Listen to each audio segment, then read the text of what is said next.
সারা দেশকে পাটগ্রাম বানিয়েছে একদল লোক।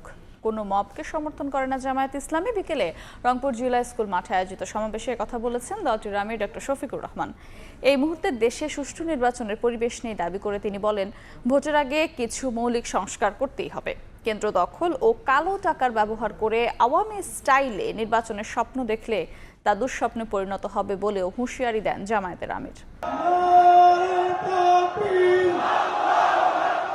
১৭ বছর পর রংপুরে বাংলাদেশ জামায়াতে ইসলামীর জনসভা, তাই উচ্ছ্বসিত নেতাকর্মীরা। নির্ধারিত সময়ের কয়েক ঘন্টা আগ থেকেই রংপুর জেলা স্কুল মাঠ লোকে লোকারণ্য। বিভিন্ন জেলা উপজেলা থেকে আসা জনস্রোতে জনসভা রূপ নেয় জনসমুদ্রে। জনসভার শুরুতে আগামী জাতীয় সংসদ নির্বাচনে রংপুর বিভাগের ৩৩টি আসনে দলটির প্রাথমিক মনোনীত প্রার্থীদের পরিচয় করিয়ে দেওয়া হয়। মঞ্চে ছিলেন জুলাই শহীদ আবু সাঈদের পরিবারের সদস্যরা।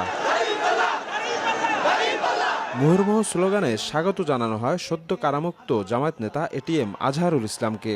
বিচারের নামে জামায়াতের নেতাদের হত্যা করা হয়েছে অভিযোগ করে হত্যাকাণ্ডের শিকার পরিবারকে ক্ষতিপূরণ দেওয়ার দাবি জানান তিনি।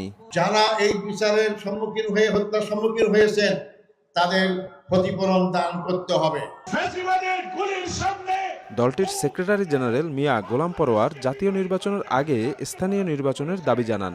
সংখ্যানুপাতিক পদ্ধতিতে নির্বাচন না হলে জনগণ তা গ্রহণ করবে না বলেও মন্তব্য করেন তিনি। মৌলিক সংস্কার, অপরাধীদের বিচার, পিআর পদ্ধতি, স্থানীয় সরকার আগে নির্বাচন দেওয়া, যত দাবি পূরণ না করে নির্বাচন দিলে এই জাতি সেই নির্বাচন নিরপেক্ষ হবে বলে বিশ্বাস করতে পারছে না।